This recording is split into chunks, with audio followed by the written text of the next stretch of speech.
4 विधायकों को उन्होंने सस्पेंड कर दिया। क्यों कर दिया?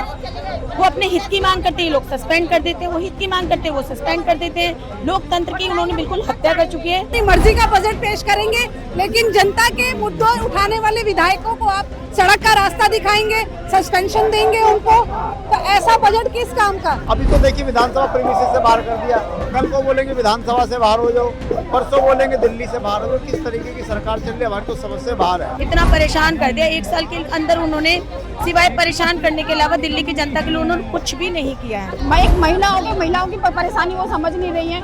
सिलेंडरों के लिए धक्का महिला खा रही है, सिलेंडर नहीं मिल रहे हैं। ये बहुत बड़ी दुर्गति है कि एक ही परिवार के 9 लोग मर गए, लेकिन हमारी रेखा गुप्ता सरकार उनको बचाने में सक्षम नहीं रह पाई। वहाँ पे फायर ब्रिगेड वालों के पास सीढ़ी तक नहीं थी, फायर ब्रिगेड वालों के पास जाल तक नहीं था कि उस परिवार को बचा पाते। उनको तो अपनी महिला होने पे शर्म आनी चाहिए। महिला के नाम पे धब्बा है, वो बहुत बड़ा धब्बा है कि इस सरकार के खिलाफ जो भी सच दिखाएगा उसको ये कुचल देंगे। वो इंडिपेंडेंट मीडिया हो, यूट्यूब चैनल हो, इनको वही मीडिया चाहिए, वही लोग चाहिए जो इनकी हाँ में हाँ मिलाए। क्या कहेंगे मैडम आप, आज जो ये लोगों का यहाँ पर अब जो प्रदर्शन हो रहा है आम आदमी पार्टी का, क्या कहेंगे इसको लेकर?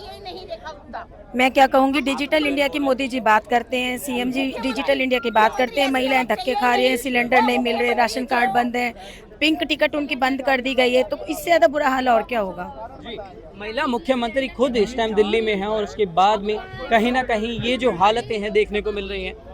उनको तो अपनी महिला होने पे शर्म आनी चाहिए। महिला के नाम पे धब्बा है, वो बहुत बड़ा धब्बा है। सिलेंडर बंद कर दिए, महिलाओं को परेशान कर रखा है, प्रदर्शन करने के लिए लोग उतरे हुए हैं। क्या फायदा है ऐसे सीएम जो है बनने का, मुख्यमंत्री बनने का? बताइए आप, क्यों पिंक टिकट उन्होंने बंद किया? क्यों उन्होंने जो है ये पास बनाने के लिए बोल रही है? क्यों कर रही है राजनीति? दिल्ली में तो सभी प्रकार के लोग रहते हैं, सभी तरीके के लोग रहते हैं, बट आज ऐसा क्यों हो रहा है कि लोगों को प्रदर्शन के लिए उतरना पड़ रहा है? इतना परेशान कर दिया, 1 साल के अंदर उन्होंने सिवाय परेशान करने के अलावा दिल्ली की जनता के लिए उन्होंने कुछ भी नहीं किया है। फिर से बजट पेश हो रहा है आपके ठीक पीछे, और पिछली बार भी 1 लाख करोड़ का बजट आया था, लेकिन आप लोग कहते हैं एक सीढ़ी नहीं दी गई। बजट तो सिर्फ नाम का है। अगर हमारे जो विधायक प्रतिनिधि हैं, ओनली सिर्फ दिल्ली के अंदर हमारे आम आदमी पार्टी की देखे जाए तो 22 विधायक हैं, बहुमत पूरा बीजेपी सरकार का है। अगर वो जनता की मांगों को नहीं रखेंगे, सीवर भरे पड़े हैं, सड़कें टूटी पड़ी हैं, कुछ काम नहीं हो रहा है, लोगों को पानी नहीं मिल रहा है, लोगों को सिलेंडर नहीं मिल रहे हैं, तो अगर वो प्रतिनिधि सरकार से अपनी शिकायत नहीं करेंगे तो किससे करेंगे? कल 4 विधायकों को उन्होंने सस्पेंड कर दिया। क्यों कर दिया? वो अपने हित की मांग करते हैं, लोग सस्पेंड कर देते हैं, वो हित की मांग करते हैं, वो सस्पेंड कर देते हैं। लोकतंत्र की उन्होंने बिल्कुल हत्या कर चुकी है। लोकतंत्र, संविधान इनके लिए कोई मायने नहीं रखता है। मैडम आप क्या कहेंगी, महिला होकर आप सड़कों पर हैं, दिल्ली के अंदर एक बड़ी जो अव्यवस्था यहाँ पर देखने को मिल रही है, और आप आम आदमी पार्टी के खुद कार्यकर्ता भी हैं, क्या कहेंगे आज जो आप यहाँ पर सड़कों पर? यहाँ पे हमें आने के लिए मजबूर सीएम नहीं किया है, रेखा गुप्ता जी ने किया है। उनको शर्म आनी चाहिए कि आज महिला होके महिलाओं को ही नहीं समझ रही है। महिलाओं को इन्होंने सड़क पे उतार रखा है। उन्होंने आज क्यों है महिला सड़क पे? सीएम की वजह से ना इतना वो करती, सीएम होके एक महिला होके महिलाओं की परेशानी वो समझ नहीं रही है। सिलेंडरों के लिए धक्का महिला खा रही है, सिलेंडर नहीं मिल रहे हैं। अभी इन्होंने पहले से केजरीवाल जी ने बस फ्री कर रखी थी महिलाओं के लिए, उन्होंने पिंक कार्ड का वो कर दिया। पिंक कार्ड के लिए भी देखो कितनी लंबी लंबी लाइनें लग रही है, वहाँ पे पिंक कार्ड नहीं बन पा रहे हैं, तो कहाँ पे हमें सुविधा मिल रही है? जब सीएम एक महिला है, वो क्यों नहीं समझ पा रही है महिलाओं की समस्याओं को? ये क्या चाहते हैं? ये क्या चाहते हैं? जैसे नोटबंदी में लोग मर गए थे, जो नॉन प्लानिंग उन्होंने नोटबंदी की थी, आतंकवाद के तहत किया था, नोटबंदी बंद किया था। क्या चाहते हैं? महिलाएं मर जाएं, धक्के खा के मर जाएं? उन्हें क्या जरूरत पड़ी है पिंक कार्ड निकालने की? क्या जरूरत पड़ी है? सब कुछ तो सुचारू रूप से चल ही रहा था ना, चल ही रहा था केजरीवाल जी के समय में। इन्हें क्या परेशानी है? परेशानी बताए ना अपनी। क्या ये अपनी जेब से फ्री टिकट दे रहे हैं? जनता का पैसा जनता को दे रहे हो, क्यों कर रहे हैं आप ऐसा? मैं मानती हूँ बजट सत्र आया जनता के लिए आया, और जब ऑपोजिशन के विधायकों ने जनता के मुद्दे, सीवर, पानी, सड़क के मुद्दे उठाने थे, तो उनको सड़क का रास्ता दिखा दिया गया, सस्पेंशन कर दिया गया। तो यानी कि बिना ऑपोजिशन के आप निरंकुश हो रहे हैं, आपको ऑपोजिशन नहीं चाहिए, यानी कि जनता के मुद्दे नहीं चाहिए, यानी कि आप अपनी मर्जी का बजट पेश करेंगे, लेकिन जनता के मुद्दों उठाने वाले विधायकों को आप सड़क का रास्ता दिखाएंगे, सस्पेंशन देंगे उनको, तो ऐसा बजट किस काम का, जब हमारे मुद्दे ही नहीं उठ पाएंगे? 3 दिन का सत्र है, 3 दिन में आप बजट सत्र पास करेंगे, बजट पढ़ेंगे, लेकिन हमारे मुद्दे कौन उठाएगा? जनता के मुद्दों से नकार रही है सरकार, मुंह फेर रही है सरकार। अभी एक ही घर में से 9 लोगों की मृत्यु होना क्या साबित करता है कि हमारी दिल्ली किस स्टेज पर खड़ी है। हमारी फायर ब्रिगेड के पास पूरे इंस्ट्रूमेंट नहीं थे, नहीं तो उनकी जान बचाई जा सकती थी। कहीं ना कहीं विडंबना लगती है कि ये देश की राजधानी में हो रहा है। ये बहुत बड़ी दुर्गति है कि एक ही परिवार के 9 लोग मर गए, लेकिन हमारी रेखा गुप्ता सरकार उनको बचाने में सक्षम नहीं रह पाई।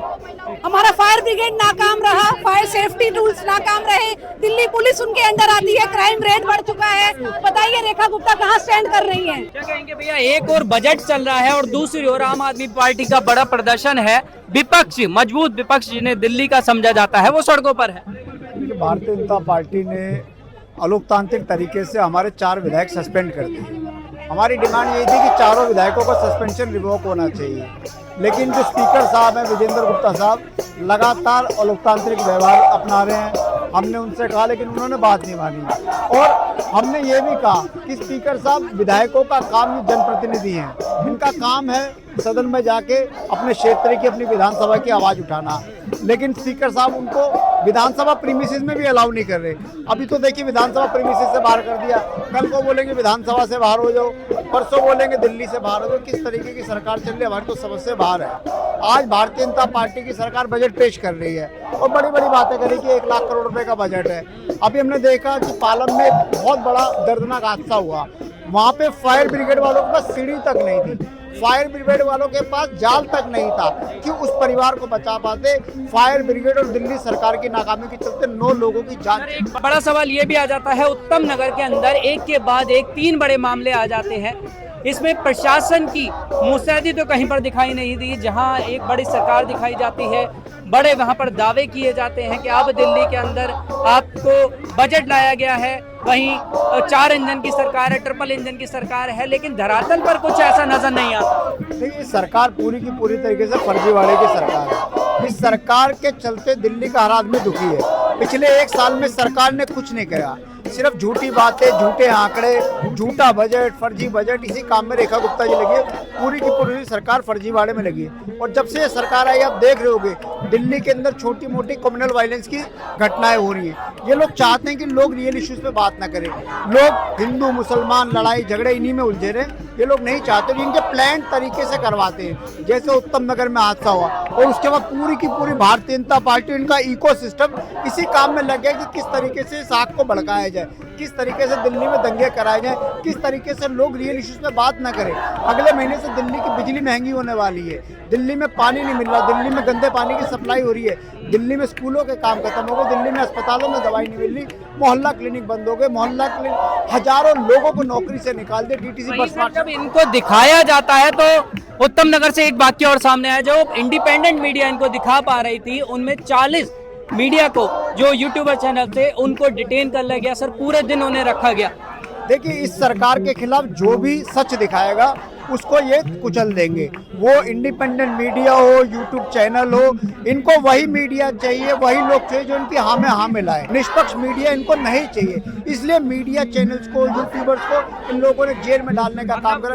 मतलब सर जो बोलेगा, जो इनके खिलाफ बोलेगा या जो सच दिखाना चाहेगा, उसे सड़कों पे या तो नेता हो, चाहे वो यूट्यूबर्स हो या जो भी मीडिया हो, उसे बाहर निकाल दिया जाएगा। देखिए इनके राज में सच बोलना सबसे बड़ा गुनाह है। जो सच बोलेगा, जो मीडिया सच बोलेगा, उसको जेल में डाल देंगे। जो पॉलिटिकल पार्टी इनके खिलाफ बोलेगी उसको जेल में डाल देंगे।